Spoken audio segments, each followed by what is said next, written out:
అట్లా ఈ తాగుబోతు లైఫ్ ఫిలాసఫీ చెప్తున్నా నేను ఆశ. ఉంటే వైకుంఠం, లేకుంటే ఊపుకుంటాం అని. ఇక అంతకంటే ఏం లేదు. ఉంటే వైకుంఠం, లేకుంటే ఊపుకుంటాం. ఆ పాటలోనే కోర్ తెలంగాణ పదాలు చాలా మంది మర్చిపోయిన పదాలు ఉపయోగించే నాకు అవకాశం వచ్చింది. నాకు పవ్వగొట్టు పవ్వగొట్టు, బోటి కూర దానంచుకు పెట్టు, బ్యాండుగొట్టు బ్యాండుగొట్టు, వాడకట్టు లేచుగెట్టట్టు, గుద్దితే చూసుకోబో వద్ద షేరు, గజ్జల గుర్రం ఈ సిల్క్ బారు, ఇచ్చి పడేద్దాం చెల్కుచ్చి పడేద్దాం, ఎవడంట ఒక్కల చూద్దాం, ధూమ్ధామ్ దోస్తాం ఇరగమరగ చేద్దాం, ధూమ్ధామ్ దోస్తాం ఇరగమరగ చేద్దాం, ధూమ్ధామ్ దోస్తాం ఇరగమరగ చేద్దాం అని.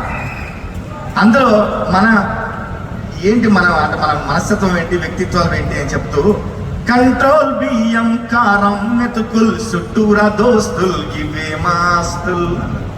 కంట్రోల్ బియ్యం అనే పదం చాలా మందికి ఇంకా గుర్తుండదో లేదో. రేషన్ బియ్యాన్ని, కోటా బియ్యాన్ని కంట్రోల్ బియ్యం అనే వాళ్ళం. కంట్రోల్ బియ్యం కారం మెతుకుల్ చుట్టూరా దోస్తుల్ ఇవే మాస్తుల్. జమ్మిని బొగ్గును బంగారమే అంటాం. మన దసరా అప్పుడు జమ్మియాకు ఇచ్చి బంగారం అని చెప్పి పెద్దల కాలు మొక్కి ఆశీర్వాదం తీసుకోవడం మన సాంప్రదాయం. బొగ్గును కూడా మన నల్ల బంగారం అంటాం. జమ్మిని బొగ్గును బంగారమే అంటాం, బంగారం లాంటి మనుషుల్లో ఉంటాం. అంబలి గటక మాది రాస పుటక, పూట పూట మాకే దసరా, ధూమ్ధామ్ దోస్తాన్ ఇరగమరగ చేద్దాం, ధూమ్ధామ్ దోస్తాన్ ఇరగమరగ చేద్దాం.